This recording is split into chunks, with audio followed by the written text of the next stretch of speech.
Ayan, sa hello mga kanegra. At syempre this time ay kukuha tayo ng mga pambakod natin sa ating mga garden na gagawin. At syempre para at least hindi gumuha ang lupa na ayan, na gagawin natin. So, para-paraan lang.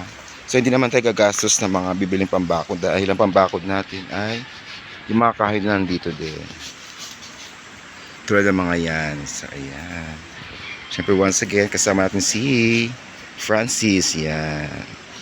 Pinsan ko siya ang gumagawa dyan ngayon at siya ang mag-aayos. Siyempre yung puno na yan, lilinisan niya muna. Hindi ko naman tatanggalin niya para lilom din. So ayan, kukuha lang kami ng mga pambakod. At siyempre yung mga pambakod ay dito rin galing, katulad ng mga yan. So ayan yan. Para at least, maumpisa natin mag-layer-layer ng mga lupa. At siyempre hindi lang dyan. At siyempre ito na naman ang isang kukunin natin dito sa kabila. Ayan. Ayan naman yung mga ipil-ipil dyan. Ayan, kukunin natin yan dyan. So ayan naman ang gagawin natin mga pangharang dito. Kasi medyo pababa siya. Para yung lupa ay hindi gumuho. Gagawin natin siyang layer-layer. Hanggang doon.